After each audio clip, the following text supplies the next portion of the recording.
Lamentation chapitre 3 nous dit dans le verset 26, il est bon d'attendre en silence le secours de l'Éternel.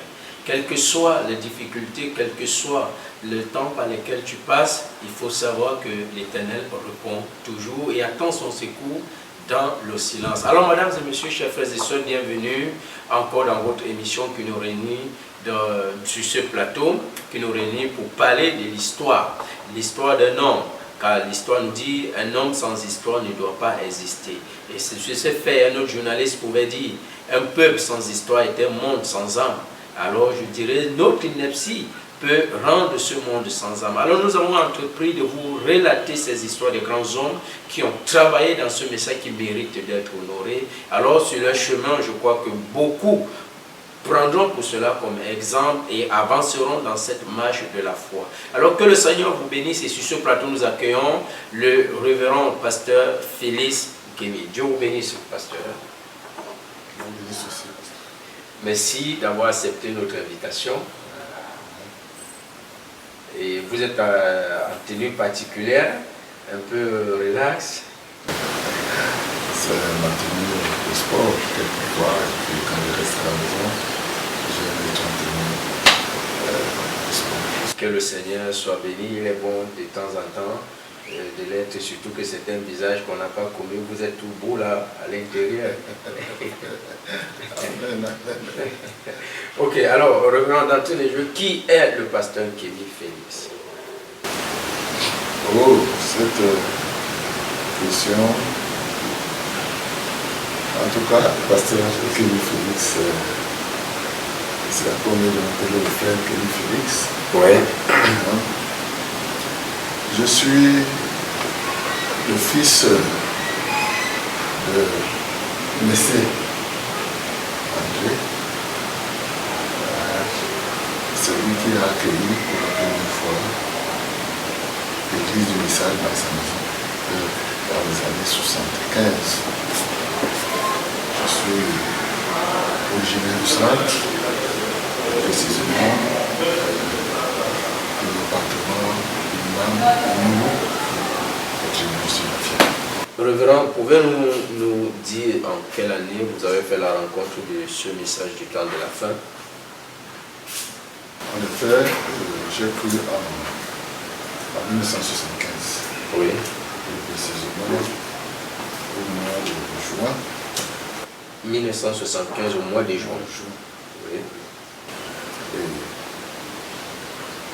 suite à la révélation que le pasteur Sam Emmanuel avait reçue, étant déjà dans le milieu pentecôtiste, mais à cette époque-là, c'était l'année de chevauchement entre le pentecôtisme et puis l'entrée du message. Cette période-là, il subissait beaucoup de pression et de tribulation dans le pentecôtisme. Et là, Dieu l'a conduit par révélation de venir commencer dans la maison de Jéhovah.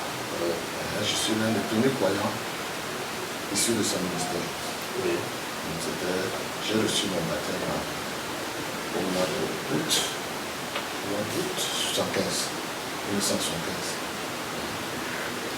Je suis l'un des premiers qui ont pris ce message-là à la maison. D'accord. Par le ministère. Pasteur Laurent Salama.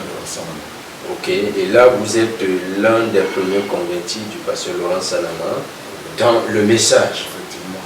Ok. Et nous avons même appris, vous nous disiez une fois que vous fûtes même le premier baptisé du pasteur Salama. Oui, c'était par moi que le pasteur Ngok. Parce qu'en fait, Ngok fut le modérateur de l'église pentecôtiste qui était située à Banda. C'était lui qui était comme le pasteur immédiat du pasteur Sanamaloa. Et c'est lui qui serrait la main. Parce que ce jour-là, il descendit à deux. C'est à partir de moi que papa Sanama a commencé à baptiser. Ok, oui. Bah, gloire à Dieu. Alors, est-ce que vous pouvez nous parler de votre vie chrétienne en tant que chrétien avant d'être appelé au ministère? Oui, mais c'est une longue histoire. En quelques mots, ça pourrait édifier. En fait, quand j'ai cru en 1975, 2 mois plus tard, Dieu m'a rempli du Saint-Esprit. Et puis, je suis entré dans un mouvement charismatique. Ça fait que nous manifestions tellement de dons, parler à l'âme, l'interprétation, prophétie, toutes ces choses-là. Et c'est comme ça que nous avons évolué avec l'enfant. À notre époque d'ailleurs, quand un frère ne recevait pas le Saint-Esprit, alors là, c'est considéré comme s'il n'avait pas cru. Donc, une fois que quelqu'un recevait le baptême au nom de Jésus, aussitôt, on l'entraînait pour qu'il reçoive le baptême du Saint-Esprit. Et ça faisait donc à cette époque-là, la foi avait une autre dimension. Ça, le pentecôtisme, ça principe, puisque c'était l'année de période de chevauchement. Mais comment est-ce que j'ai cru? C'est qu'on me parlait du baptême au nom de Jésus-Christ. J'étais catholique. Moi, j'ai reçu, je ne connaissais pas. Et c'est à ce moment qu'on me parle du prophète. Il y a le prophète que Dieu a envoyé, appelé William Branham, Pasteur Sanama, qui me démontrait, m'expliquait, pour me prouver que le baptême au nom de Jésus-Christ. À la suite de plusieurs questions, il a pu me convaincre. C'est partant de là que j'avais pu remonter. Et c'est à ce même moment qu'il nous parlait du prophète. Donc en réalité, nous avons cru, sachant que Dieu a envoyé un message. Ça fait que notre lecture était focalisée, particulièrement sur les brochures. Nous les commandions d'ailleurs, le pasteur Barillier en Suisse qui nous a envoyé les brochures. Nous passions plus de temps à étudier. À l'époque, là, j'étais un élève. J'étais au collège Saint-Michel, la classe de 4e. J'avais, je crois, 17 ans quand j'ai cru au Seigneur. J'ai persévéré toutes ces années jusqu'à ce que je sois arrivé en terminale. J'ai eu ma carrière. Il faut quand même le reconnaître, j'ai eu des hauts et des bas. Et à la fois, je ne peux pas dire tout était rouge. Il y a des moments où je n'allais même plus à l'église. C'est même que je ne vais pas à l'église. Un mois, je ne vais pas à l'église. Alors, qu'est-ce qui était à l'origine de cela? Ce qui était à l'origine, c'est que lorsque je suis arrivé en classe terminale, alors nous étions beaucoup attentionnés par la philosophie. C'est une matière qui quelquefois dégoûte les gens. Et le tout, c'est une matière qui a failli me dégoûter. Ça fait que partant de là, je n'étais plus régulier à l'église. Et Dieu merci parce que, étant donné que presque toute la maison de papa était de croyants, c'était pas facile. Il y a eu cette influence-là qui prédominait dans la famille. On ne pouvait pas facilement quitter et puis s'en aller ailleurs. Et je me rappelle, lorsque je passais le baccalauréat sur l'université de la là maintenant, l'église était à plusieurs kilomètres de chez moi. Ça fait que quitter là où j'habitais pour aller là où se trouve l'église, ce n'était plus facile. Je me rappelle, c'est le pasteur Joël qui, nous connaissant bien, voilà, Joël Mounif est passé pratiquement 2 fois pour chercher pour qu'on aille à l'église. J'ai bien des souvenirs. Et je préférais en ce temps-là aller à l'église qui était non loin, juste à côté de chez moi. C'était une église pleine marche. Mais après cette fois-là, j'ai fait une année à Yaoundé. Donc une année, c'est-à-dire 3 mois, quand les vacances je reviens. Voilà. Je fais les réunions dans mon église.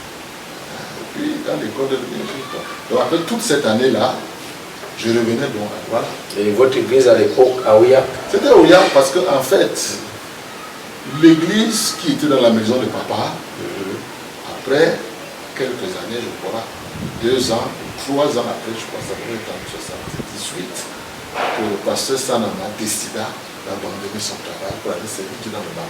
Et à ce moment-là, lorsqu'il a abandonné ça, a décidé d'abandonner son travail, il fallait trouver le lieu. Mais c'est pas récurrent ça, abandonner son travail pour lui, c'est vraiment pas facile de le trouver aujourd'hui.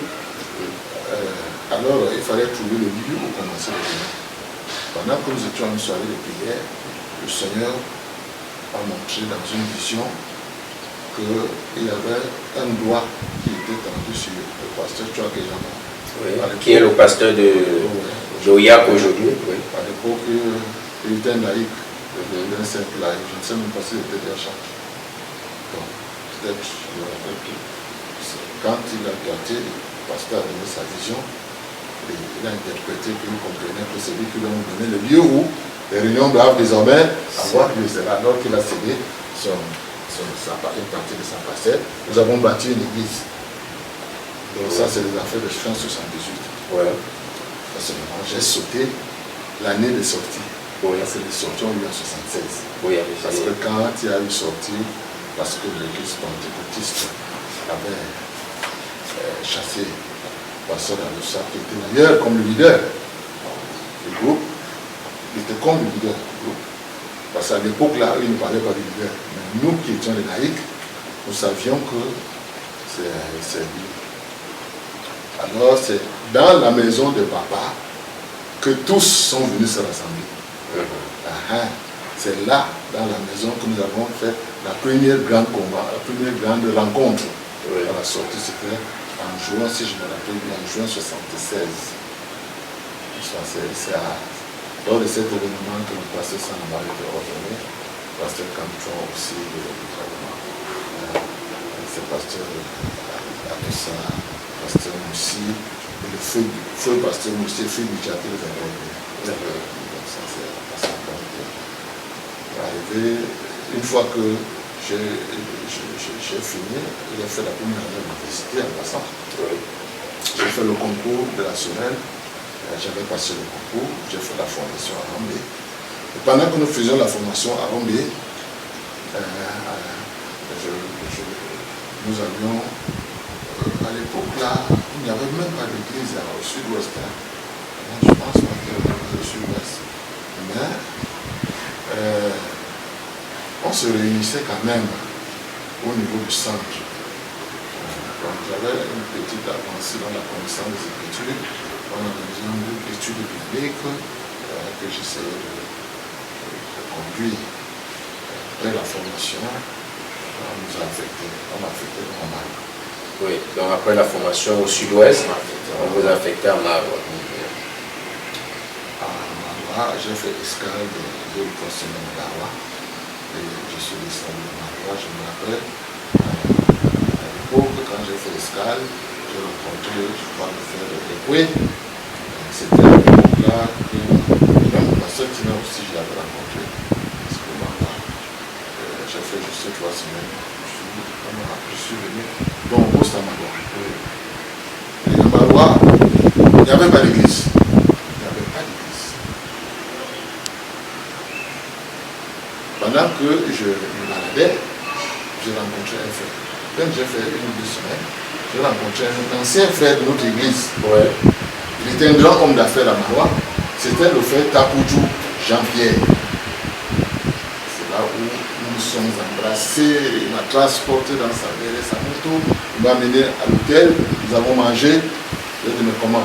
On fait comment? Nous sommes déjà à 2. Il m'a dit que non, il y a un autre. Wow. Ça fait 3. Nous avons commencé les réunions. Nous avons commencé les réunions dans sa maison. Parce que frère Tapoudjou est encore vivant. Il est vivant en ce moment, je crois. Nous avons fait les réunions dans sa maison. Je crois que c'était au mois de mars, avril et mai, pendant 3 mois. Et nous avons eu un incident.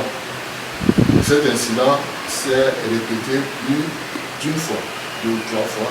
Il a dit que non, ça ne peut pas continuer comme ça. Toutes les fois qu'on se réunissait dans sa maison, c'est moi qui le conduisais. Et pendant que nous sommes en train de prier, ou alors je suis en train de les exhorter dans les Écritures, à ce moment, donc, les Aladji, comme c'était un homme d'affaires, il venait nous perturber. Oui. Comme il en a aussi 3 fois de perturbation, on va arrêter la réunion. J'ai loué ma maison. Oui. La période où nous avons arrêté les réunions et loué la maison, on a dit la maison, Papa Sanama est arrivé avec le pasteur Tankyo pour nous demander comment on évolue ici. On lui a dit comment on évolue. Il nous a dit, bon, est-ce qu'on peut vous apporter un prédicateur? Il n'y a pas de souci. si vous apportez un peu de gâteau, ça va nous faire bien. Et là, on nous a proposé un certain pasteur, Frère Sanama Roger, le pasteur à Bokito, qui était aussi un menuisier, qui devait travailler dans l'atelier du feu catholique. C'est comme ça qu'ils ont fait une semaine avec nous. Nous avons passé ensemble les réunions, ils sont rentrés. Et une autre semaine après, ils sont venus. La semaine d'après, ils sont revenus. Avec le pasteur Roger Salama, qui est aujourd'hui le pasteur de l'église de Marois. C'est comme ça, donc quand il est revenu, lui, il n'a pas trouvé que l'église fonctionnait, il a trouvé que l'église était en arrêt. Et pendant qu'il était là, on a fait quelques jours, on n'avait pas de réunion, jusqu'à ce que j'occupe ma maison. Quand j'ai donc occupé ma maison, c'est à partir de ma maison que nous avons commencé les réunions. D'accord. Les réunions commencent proprement dit avec le pasteur Roger Salama chez vous, parce que chez l'autre frère, il y avait eu déjà des incidents. Donc, voilà. Ok. C'est ça. D'accord. Et alors, comment vous avez été appelé au ministère? Et c'était dans quelle ville? L'appel dans le ministère, c'est juste au début de ma croyance. Après que j'ai reçu le Saint-Esprit, c'est alors que mon pasteur, qui est le pasteur Sanama, vient un jour à l'église pendant que nous étions en train de prier.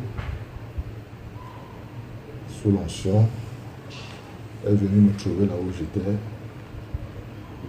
assis. Il m'a imposé la main en prophétisant. Donc, sans aucun événement, rien. Et vous a trouvé comment? Non, ça c'est le deuxième événement. Le premier événement, c'est le jour où j'ai reçu le Saint-Esprit. Pendant que je parlais en langue, je donnais une prophétie qui disait que Dieu m'a appelé. Moi, je prophétisais en langue, lui, il interprétait. Le pasteur interprétait. Et la prophétie disait que Dieu m'a appelé. Et à l'époque encore, les prophéties étaient... Oui, il y en a dans cette famille, pour le servir. En fait, je ne peux plus me rappeler entièrement, ça fait quand même plus de 45 ans. Je peux me rappeler entièrement. Mais la prophétie annonçait mon appel dans le ministère. Quelques mois après, le pasteur est venu me poser la main. Il m'a appelé, il m'a demandé qu'il fallait qu'on travaille ensemble. À l'époque, pour prêcher, il fallait commencer par être chanteur. C'est là où j'ai commencé à travailler comme chanteur. Mais je n'avais pas beaucoup de courage parce que c'était mes papas. Mes papas étaient assis là. Il fallait que je les conduise dans l'adoration. J'avais beaucoup peur. Le pasteur a insisté. Bon, j'avais commencé à le faire. Les études m'ont fait partir de Douala. Les études m'ont fait partir de Douala. Le travail m'a fait partir de Douala. Et je me suis retrouvé à Marois. Donc, voilà, l'appel dans le ministère.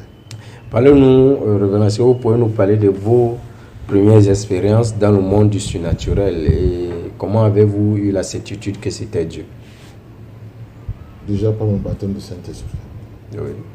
C'était votre première expérience dans le monde du surnaturel. Une grande expérience pour moi parce que j'avais effectivement réalisé par la suite, après cette visitation, ma vie avait complètement basculé dans un vrai changement. Voilà. Ça fait que quelquefois, même quand j'ai des hauts et des bas, c'était pas facile pour moi de faire marche arrière. Même quand les choses semblaient difficiles pour moi, c'était pas difficile, c'était pas facile. C'est la raison pour laquelle abandonner la foi, c'est impossible. C'est impossible. C'est comme si c'est lié à mon âme. Oui. Oui. Alors, vos expériences, les expériences en dehors du baptême du Saint-Esprit? Je me rappelle à Marois, avant le réveil de Marois, avant que le réveil ne commence. Ah, le réveil de Marois, comment ça vous étiez à Marois? En 89, oui. Avant que le réveil de Marois ne commence, j'ai réalisé que Dieu m'a mené dans une dimension de révélation que tellement de profondeur dans la révélation où il m'arrivait de connaître des choses, de lire la lettre dans l'enveloppe. Je me rappelle une fois, mon père qui m'envoie une lettre, je dis à mon épouse que papa m'a envoyé une lettre, voici ce qui est écrit à l'intérieur. Mais la lettre était fermée. La lettre n'était pas encore venue. Wow. Voici ce qui est écrit, je lui ai donné exactement ce qui était écrit à l'intérieur. Lorsque la lettre est venue, je lui ai présenté la lettre. Ça n'a pas mis beaucoup de temps.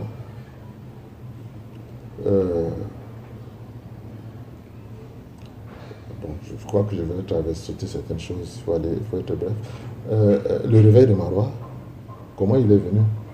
D'accord, comment il est venu et c'était quoi ce réveil en réalité, beaucoup de gens ne maîtrisent pas comment ce réveil est venu. Oui. J'étais en train de suivre la bande. C'était quoi le titre de la bande? Je ne me rappelle plus très bien du titre de la bande. Je ne me rappelle plus très bien, ça fait très longtemps. Bon, pendant que je suivais la bande, mes yeux ont fait un hic. C'était peut-être la 4e fois pour moi de voir les visions. Parce que je me rappelle, au début de ma foi, quand je viens juste de voir, ma première vision, c'est une parenthèse, hein? Oui. Non, importante. Pendant qu'on est en train de prier, je suis encore nouveau, je n'ai même pas encore reçu le Saint-Esprit. Mais mes yeux font un mouvement comme ça. Je vois un chemin devant moi. C'était comme le soir, clair de lune. Ouais. Je commence à marcher sur ce chemin. Je vois très loin là-bas, la colline, ça descend, ça remonte. Je vois là au sommet de la colline, là-bas, une croix. Avec comme quelqu'un sur la croix. Mais le chemin était jonché de cailloux. C'était une piste. C'était pas facile de s'en sortir sur ce chemin. Pendant que j'étais en train d'avancer, j'étais conscient parce que pendant que les gens sont en train de prier, j'attends. Je me ressaisis et dis, mais qu'est-ce qui m'arrive? J'ouvre les yeux brusquement. Je vois tout le monde est concentré en train de prier. C'était une soirée de prière. Je referme les yeux. Je retombe dans mes yeux refont encore le même clic. Je commence à revoir la même vision.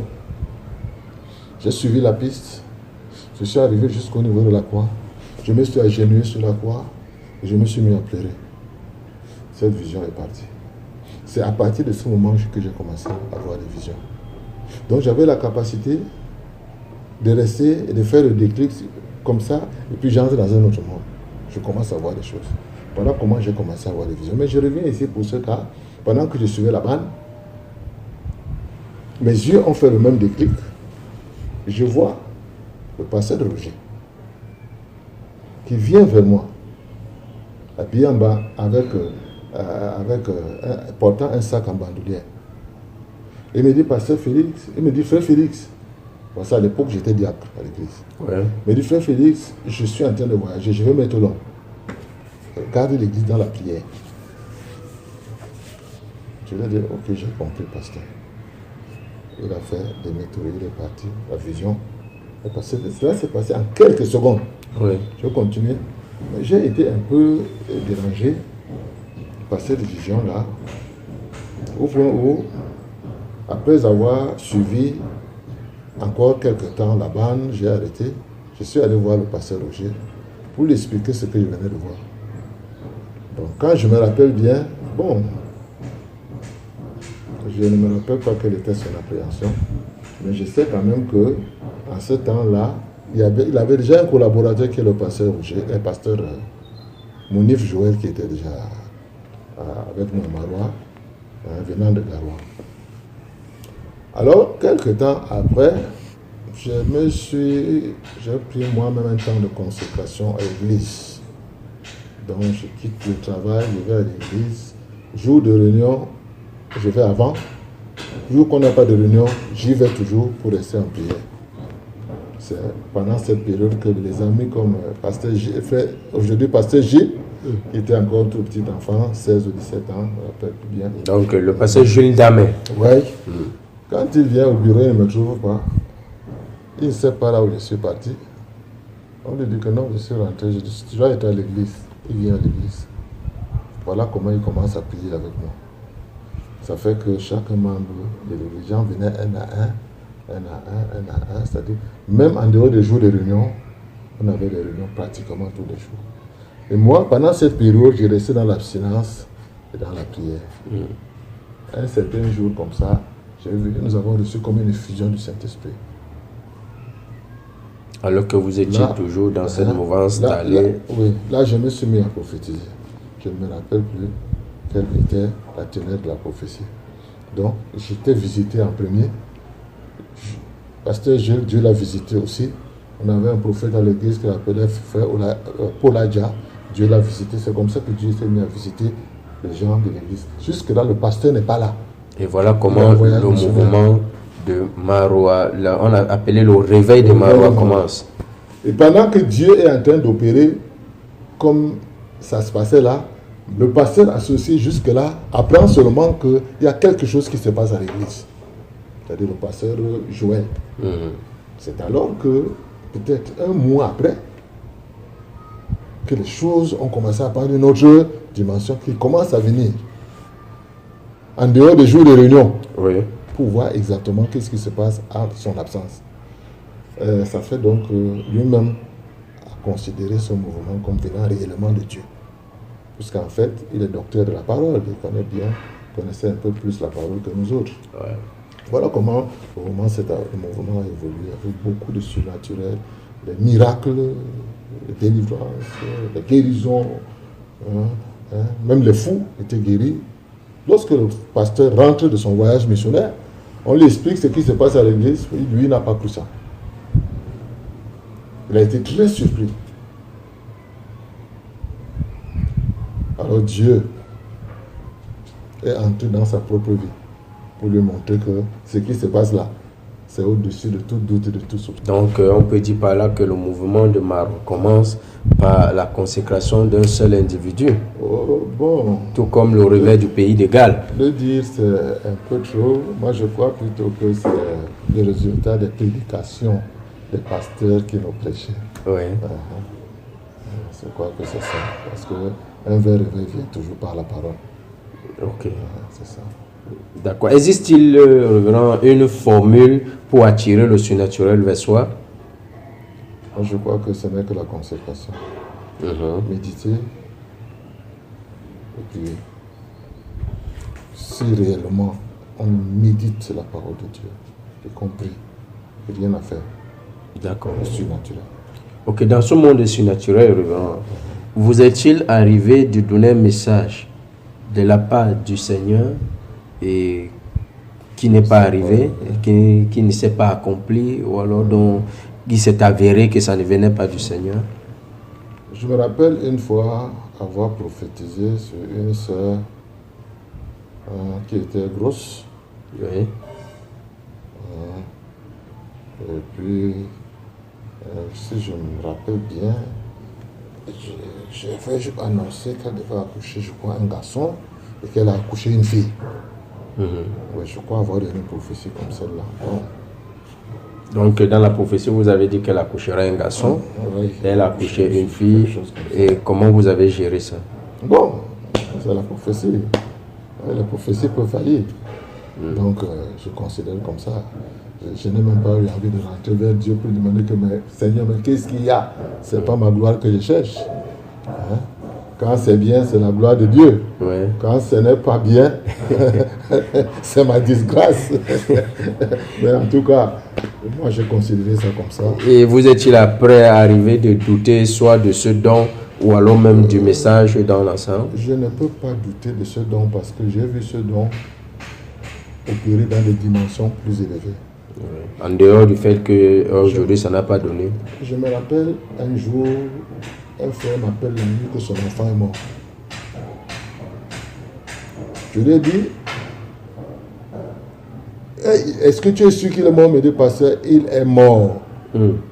Je voulais l'amener à l'hôpital en chemin, il est mort. Ramène-le à la maison. Demain matin, on va voir si on peut l'amener à la morgue.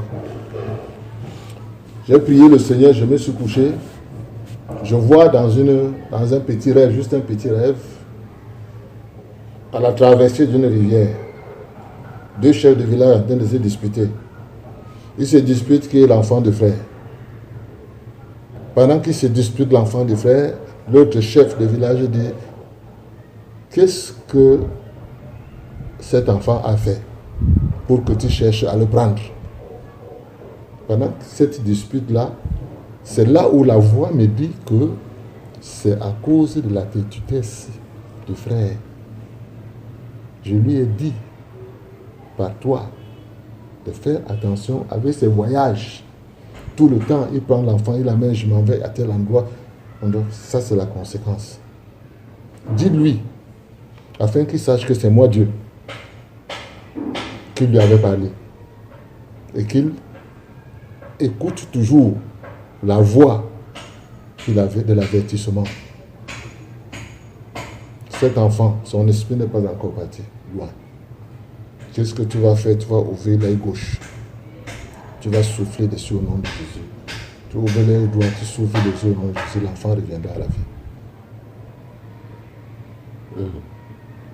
Pendant que j'étais couché, endormi, je prophétisais, ma femme entendait ce que je suis en train de dire. C'est-à-dire, elle entendait, je prophétisais, ma femme entendait, et moi aussi, dans les rêves, j'entendais. Je parlais. Alors, quand je sors des rêves, j'appelle le frère. Ma femme me détaille ce qui s'est passé, que j'appelle le frère. Je dis, frère, comment va l'enfant? Parce que j'étais déjà dit que l'enfant est parti. Je dis, ok. Voici ce que le Seigneur m'a montré. Et voici ce que le Seigneur m'a dit de te dire. Tu ouvres l'œil ici, tu souffles, tu ouvres l'œil ici, tu souffles, mais l'enfant va revenir à la vie. Le frère a appliqué ce qui a été dit. Environ 45 minutes après, l'enfant est revenu à la vie. Un enfant qui était mort, ça faisait environ 3 heures de temps. Ou 4 heures. L'enfant est mort vers 1 heure de la nuit. Et l'enfant est ressuscité vers 5 heures, 5h30. Okay. C'est l'un des cas.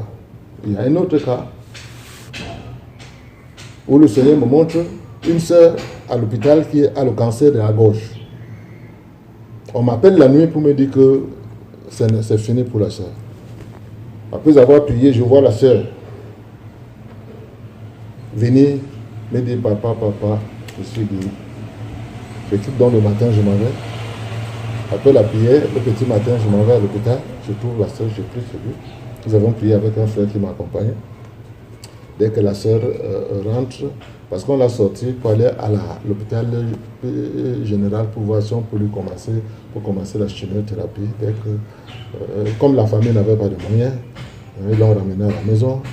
Et 2 jours après, la sœur a eu une visitation. Quelqu'un lui apparaît. Pendant qu'elle est couchée, elle ne dort pas. Quelqu'un lui apparaît. Il vient ouvrir la bouche. Comme ça avait fait ici comme une petite boîte. Il a gratté ici, il a ouvert la bouche, il a gratté l'intérieur. Et puis, le monsieur a disparu et la sœur, elle s'est réveillée, elle a toussé, il y a une boule qui est sortie, c'était la guérison. Elle est à l'église jusqu'à maintenant. Il y a plein de cas. Alors, que pensez-vous de ceux qui doutent du surnaturel? Oh, ils n'ont encore rien compris. Ils n'ont encore rien compris. Je ne peux jamais douter du surnaturel. Jamais. Le vrai surnaturel. D'accord. Et quelles sont les difficultés? Déjà, nous savons que lorsqu'on exerce dans le surnaturel, on peut être confronté. Mais quelles sont les difficultés que vous avez rencontrées avec le Seigneur dans votre marche chrétienne? Les difficultés rencontrées avec le Seigneur, c'est qu'il est arrivé quelquefois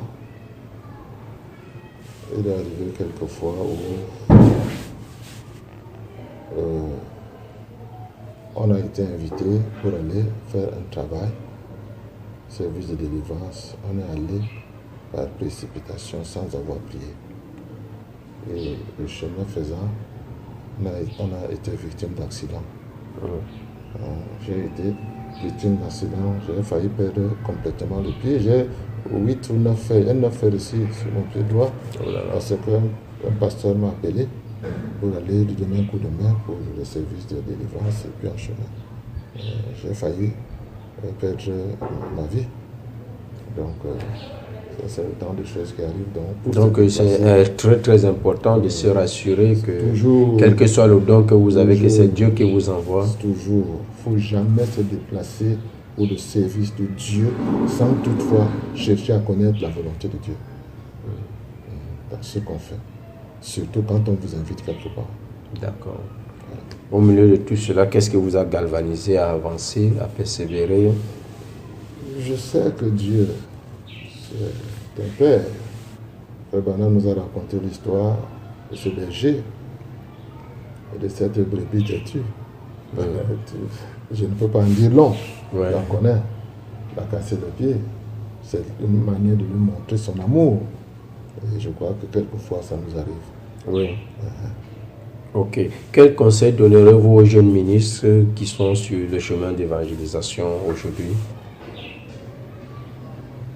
Ce que je conseille aux jeunes ministres, d'abord la soumission, d'être soumis à ceux qui ont fait du chemin avant eux. Parce que c'est des hommes d'expérience. Les jeunes aujourd'hui connaissent beaucoup les Écritures. Ils vont vous dire, Frère Branham a dit, Frère Branham a encore dit. Mais seulement, ils n'ont pas d'expérience. La marche avec Dieu, ils ne l'ont pas encore fait suffisamment. Nous avons marché avec Dieu, nous avons eu des hauts et des bas. Nous avons rencontré toutes sortes de difficultés. Nous avons toute une bibliothèque d'expérience dans notre vie. Ça peut aider quelqu'un. C'est pour ça que lorsque un enfant est docile, ah oui, c'est un enfant à qui on peut donner les grandes responsabilités. On ne peut pas donner les grandes responsabilités à un enfant qui connaît tout et qui veut tout faire à sa guise parce qu'il connaît. Et tu ne sais pas qu'il y a aussi la phase expérience. C'est ça. D'accord, révérend, nous arrivons à la fin de notre émission. Oui. Quelle est l'appréciation que vous faites de la chaîne Eagle Kenos Media, particulièrement de l'émission rétrospective? Oh, pasteur, je crois que c'est une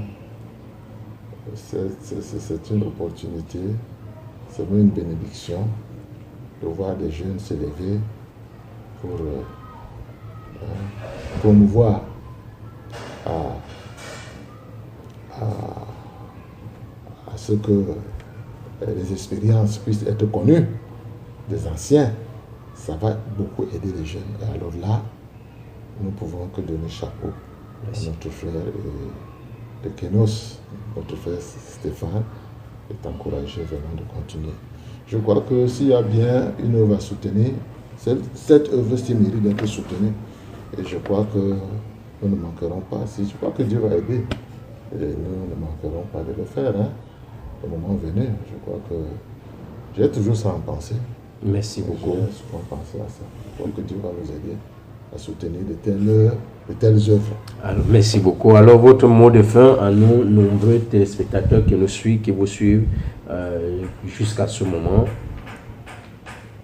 Je voudrais simplement profiter pour dire à ceux qui nous écoutent que le message que nous avons reçu en ce temps de la fin, ce n'est pas de l'utopie, ce n'est pas de l'imagination.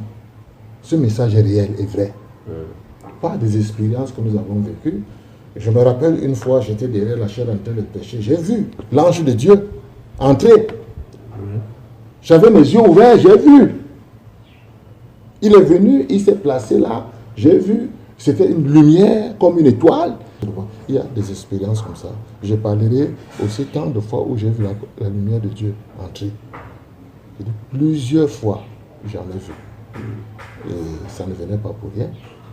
Il y a tellement de réalité dans ce message. Comme pour dire aux téléspectateurs, surtout à nos frères dans le message, de croire réellement à ce message parce qu'il est vrai, il est réel, il est regorgé de plein de bénédictions.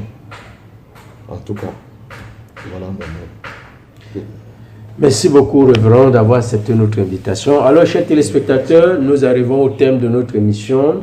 Il dit, le message est regorgé de beaucoup de bénédictions. C'est ainsi que le prophète nous dira également que lorsque vous entrez dans cette zone de protection, vous avez droit à tous les privilèges de Dieu. Sur ce, que le Seigneur vous bénisse richement. À très bientôt. Shalom.